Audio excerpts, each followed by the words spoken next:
If you're thinking of a cruise to Alaska, you will very likely board your ship in Vancouver.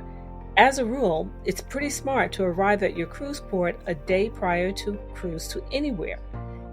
Very quickly, here are some things we learned as we rode around on a very affordable hop-on, hop-off trolley in the city. The weather in Vancouver is not always cold and rainy, but it's not always warm and sunny either. This can be true on the same day, so dressing in waterproof layers is smart in general. For example, the vast majority of what you'll see in this video was shot on the same day. Vancouver is home to the Gastown Steam Clock. Built in 1977, it is one of only 6 functioning clocks powered by steam in the world, and possibly the second ever created. As you can see, it's a tourist favorite. This art installation is called Amazing Laughter and depicts 14 bronze statues of the artist himself in various laughing positions. Anyone who views it winds up smiling. I think every city should have something like this. Vancouver hosted the 2010 Winter Olympics, and this is the structure they built to support the torch. They actually relight it for special occasions. Hey look, a burger joint named after me. Note the funny tagline, very important.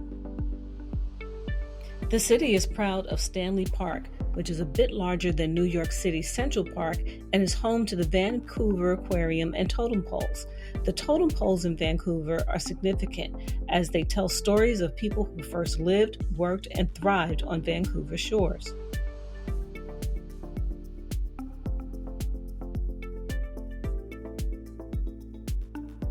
Vancouver is on a peninsula and is the most densely populated city in Canada with over 14,000 people per square mile. Remember the Greenpeace organization, one of the largest environmental groups in the world? It was founded in Vancouver.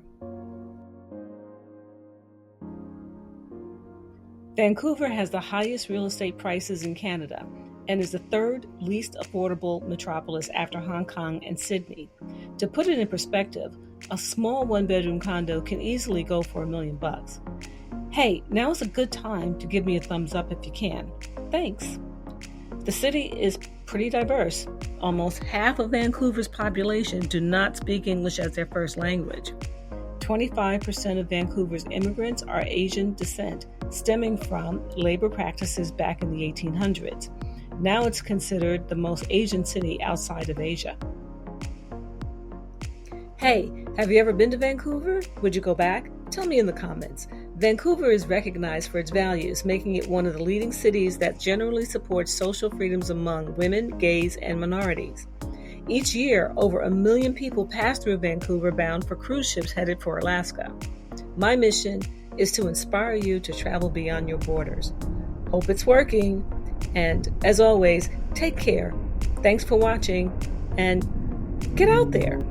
Bye.